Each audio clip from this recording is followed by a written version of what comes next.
हर हर महादेव सभी को। सनातन धर्म में भाद्रपद मास के शुक्ल पक्ष की अष्टमी तिथि श्री राधा अष्टमी के नाम से प्रसिद्ध है। शास्त्रों में इस तिथि को श्री राधा जी का प्राकट्य दिवस माना गया है। श्री राधा जी ब्रजभानु की यज्ञ भूमि से प्रकट हुई थी। वेद तथा पुराण आदि में जिनका कृष्ण वल्लभा कहकर गुणगान किया गया है, वे श्री वृंदावनेश्वरी राधा सदा श्री कृष्ण को आनंद प्रदान करने वाली साध्वी कृष्ण प्रिया थी। कुछ महानुभव श्री राधा जी का प्राकट्य श्री वृषभानुपुरी बरसाना या उनके ननिहाल रावल ग्राम में प्रातः काल को मनाते हैं। कल्प भेद से ही ये मान्य है, पर पुराणों में मध्याह्न का वर्णन ही प्राप्त होता है। शास्त्रों में श्री राधा कृष्ण की शाश्वत शक्ति स्वरूपा एवं प्राणों की अधिष्ठात्री देवी के रूप में वर्णित है। अतः राधा जी की पूजा के बिना श्री कृष्ण जी की पूजा अधूरी मानी गई है। श्रीमद् देवी भागवत में श्री नारायण ने नारद जी के प्रति श्री राधे स्वाहा षडाक्षर मंत्र की अति प्राचीन परंपरा तथा विलक्षण महिमा के वर्णन प्रसंग में श्री राधा जी की पूजा अनिवार्यता का निरूपण करते हुए कहा है कि श्री राधा जी की पूजा न की जाए तो मनुष्य श्री कृष्ण की पूजा का अधिकार नहीं रखता। अतः समस्त वैष्णवों को चाहिए कि वे भगवती श्री राधा का अर्चन अवश्य करें। श्री राधा भगवान श्री कृष्ण के प्राणों की अधिष्ठात्री देवी हैं, इसीलिए भगवान उनके अधीन रहते हैं। यह संपूर्ण कामनाओं का राधन करती है, इसी कारण इनका श्री राधा नाम रखा गया है। जन्माष्टमी के बाद भाद्रपद माह में ही श्री राधा अष्टमी के त्योहार को मनाया जाता है। यह पर्व श्री राधा रानी को समर्पित है। इस खास दिन पर बरसाना समेत देश भर में खास उत्साह देखने को मिलता है। पौराणिक कथा के अनुसार भाद्रपद माह के शुक्ल पक्ष की अष्टमी पर श्री राधा रानी का जन्म बरसाना में हुआ था। इसीलिए इस दिन को राधा अष्टमी के रूप में मनाया जाता है। इस खास पर्व पर श्री कृष्ण भक्त बेसब्री से इंतजार करते हैं। राधा अष्टमी के लिए श्री राधा रानी के मंदिरों को बेहद सुंदर तरीके से सजाया जाता है और राधा रानी की विशेष उपासना की जाती है।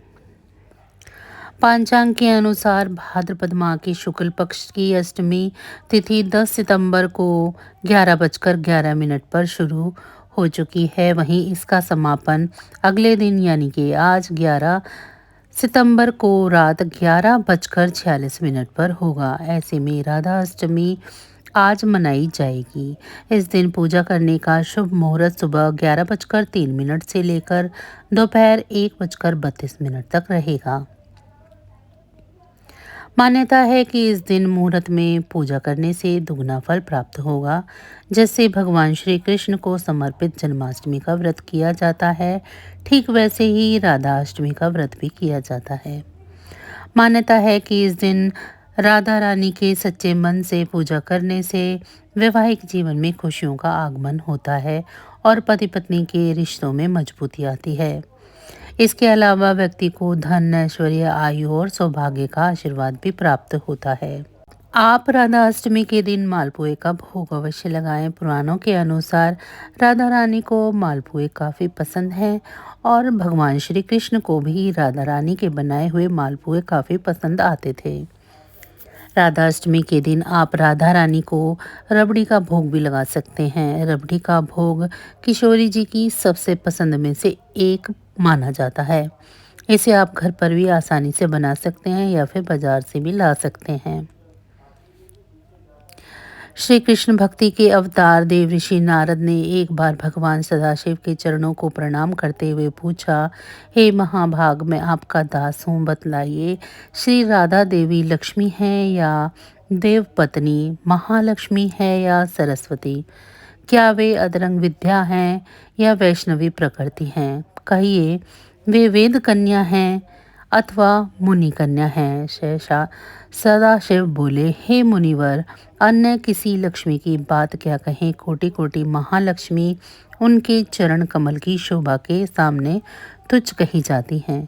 हे नारद जी, एक मुंह से मैं अधिक क्या कहूँ। मैं तो श्री राधा के रूप, लावण्य और गुण आदि का वर्णन करने में अपने आप को असमर्थ पाता हूँ।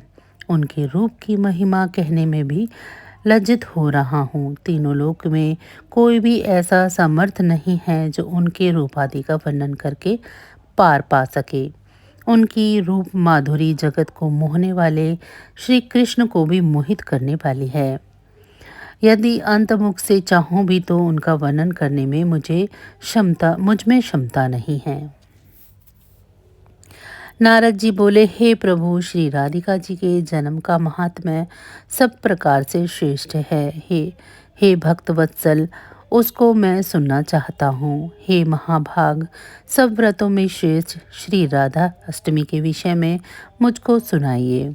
श्री राधा जी का ध्यान कैसे किया जाता है, उनकी पूजा अथवा स्तुति किस प्रकार होती है, यह सब मुझे कहिए।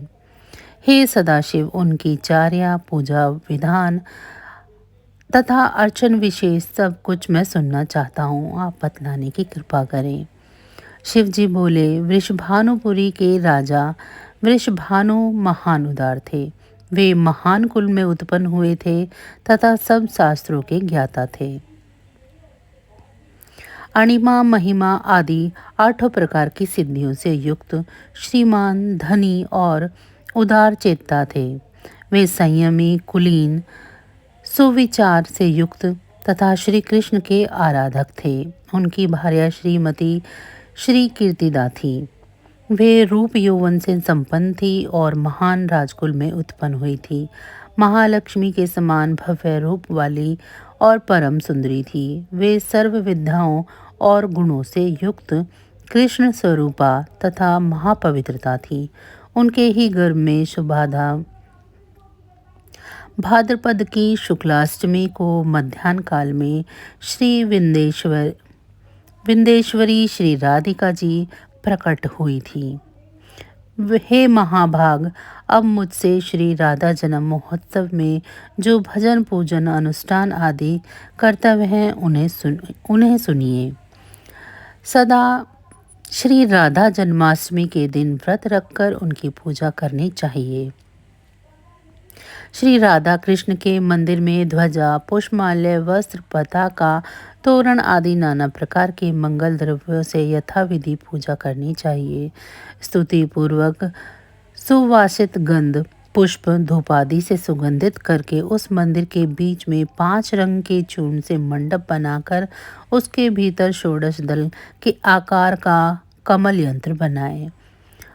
उस कमल के मध्य में दिव्यासन पर श्री कृष्ण और राधा जी की युगल मूर्ति पश्चिमाभिमुख स्थापित करके ध्यान, पाद इत्यादि से कर्म पूर्वक भली भांति उपासना करके भक्तों के साथ अपनी शक्ति के अनुसार पूजा की सामग्री लेकर भक्ति पूर्वक सदा संयजित होकर उनकी पूजा करें।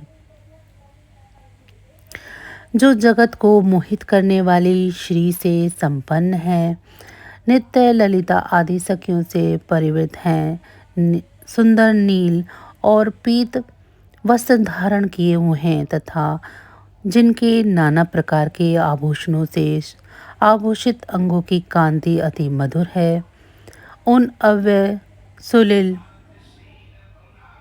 सुललित युगल किशोरी स्वरूप श्री राधा कृष्ण के हम नित्य शरणापन्न हैं। इस प्रकार युगल मूर्ति का ध्यान करके शालग्राम में अथवा मूर्ति में पुनः सम्यक रूप से अर्चना करें। भगवान को निवेदन किए गए गंध, पुष्प, माल्य तथा चंदन आदि से समागत कृष्ण भक्तों की आराधना करें। श्री राधा जी की भक्ति में दचित होकर उनके लिए प्रस्तुत नैवेद्य, गंध, पुष्पमाल्य तथा चंदन आदि के द्वारा दिन में महोत्सव करें। पूजा करके दिन के अंत में भक्तों के साथ आनंद पूर्वक चरणोदक लेकर महाप्रसाद ग्रहण करें। फिर श्री राधा कृष्ण का स्मरण करते हुए रात में जागरण करें। चांदी और सोने की सुसंस्कृत मूर्ति रखकर उनकी पूजा करें। दूसरी कोई वार्ता न करते हुए नारी तथा बंधु बांधवों के साथ पुराण आदि से प्रतन पूर्वक इष्ट देवता श्री राधा कृष्ण के कथा कीर्तन का श्रवण करे। जो मनुष्य भक्ति पूर्वक श्री राधा जन्माष्टमी का यह शुभ अनुष्ठान करता है, उसके विषय में सब देवगण कहते हैं कि यही मनुष्य भूतल पर राधा भक्त है। इस अष्टमी को दिन रात एक एक पहर पर विधि पूर्वक श्री राधा माधव की पूजा करें। श्री राधा कृष्ण के अनुरुक्त रसिकाजनों के साथ आलाप करते हुए बारंबार श्री कृष्ण को याद करें। इस प्रकार महोत्सव करके परम आनंदित होकर अंत में विधि पूर्वक साष्टांग प्रणाम करके जो पुरुष अथवा नारी राधा भक्ति परायण होकर श्री राधा जन्म महोत्सव करता है, वह श्री राधा कृष्ण के सागन्य में श्री वृंदावन में वास करता है। वह राधा भक्ति परायण होकर व्रजवासी बनता है। श्री राधा जन्म महोत्सव का गुण कीर्तन करने से मनुष्य भव बंधन से मुक्त हो जाता है। राधा नाम की तथा राधा जन्माष्टमी व्रत की महिमा जो मनुष्य राधा राधा कहता है तथा स्मरण करता है, वह सब तीर्थों के संस्कार से युक्त होकर सब प्रकार की विद्याओं में कुशल बनता है। जो राधा राधा कहता है, राधा राधा कहकर पूजा करता है, राधा राधा में जिसकी निष्ठा है, वह महाभाग श्री वृंदावन में श्री राधा का सहचर होता है। इस विश्व ब्रह्मांड में यह पृथ्वी धन्य है, पृथ्वी पर वृंदापुनी पुरी धन्य है, वृंदावन में सती श्री राधा जी धन्य है, जिनका ध्यान बड़े बड़े मुनिवर करते हैं। जो ब्रह्मा आदि देवताओं की परम आद्या हैं, जिनकी सेवा देवता करते हैं, उन श्री राधिका जी को जो भजता है, मैं उसको भजता हूँ। हे महाभाग, उनके उत्तम मंत्र का जाप करो और दिन रात राधा राधा बोलते हुए नाम कीर्तन करो। जो मनुष्य कृष्ण के साथ राधा का नाम कीर्तन करता है, उसके महात्म्य का वर्णन मैं नहीं कर सकता और ना उसका पार पा सकता हूँ। राधा नाम स्मरण कदापि निष्फल नहीं जाता। यह सब तीर्थों का फल प्रदान करता है। श्री राधा जी सर्व तीर्थमयी हैं तथा ऐश्वर्यमयी हैं। श्री राधा भक्त के घर में से कभी लक्ष्मी विमुख नहीं होती है। हे नारद, उसके घर में श्री राधा जी के साथ श्री कृष्ण भी वास करते हैं। श्री राधा कृष्ण जिनके इष्ट देवता हैं, उनके लिए ये श्रेष्ठ व्रत है।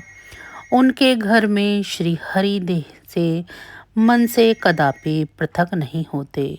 यह सब सुनकर मुनि श्रेष्ठ नारद ने प्रणत होकर यथोक्त रीति से श्री राधाष्टमी का यजन पूजन किया। जो मनुष्य इस लोक में राधा जन्माष्टमी व्रत की कथा श्रवण करता है, वह सुखी मानी धनी और सर्वगुण संपन्न हो जाता है। जो मनुष्य भक्ति पूर्वक श्री राधा जी का मंत्र जाप अथवा नाम स्मरण करता है, वह धर्मात्मी हो धर्म प्राप्त करता है। यथार्थी हो तो धन पाता है, कामार्थी हो तो पूर्ण कामी हो जाता है और मोक्षार्थी हो तो मोक्ष प्राप्त करता है। कृष्ण भक्त वैष्णव सर्वदा अनुसरण होकर जब भी श्री राधा जी की भक्ति प्राप्त करता है तो सुखी, विवेकी और निष्काम हो जाता है।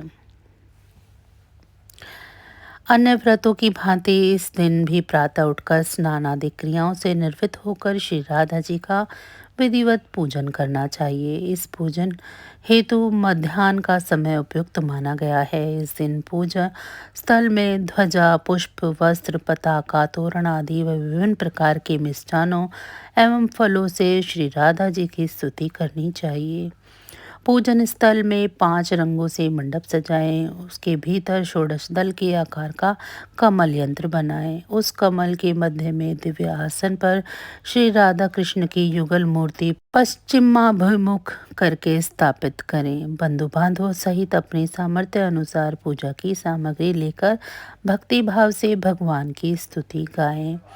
दिन में हरि चर्चा में समय बिताएं और रात्रि में नाम कीर्तन करें। एक समय फलहार करें, मंदिर में दीपदान करें। तो बस आज की जानकारी इतनी ही थी। फिर मिलेंगे हम आपको ऐसी ही किसी अन्य जानकारी के साथ अगली वीडियो में। तब तक अगर आपको मेरी ये जानकारी अच्छी लगी है तो वीडियो को लाइक करें। चैनल को अभी तक सब्सक्राइब नहीं किया है तो चैनल को सब्सक्राइब कर लें, ये बिल्कुल फ्री है। और कमेंट बॉक्स में राधे राधे ज़रूर लिखें। इसी के साथ भगवान भोलेनाथ की कृपा दृष्टि आप सभी पर सदैव बनी रहे। आप सभी का बहुत बहुत धन्यवाद। जय श्री राधे। राधे राधे।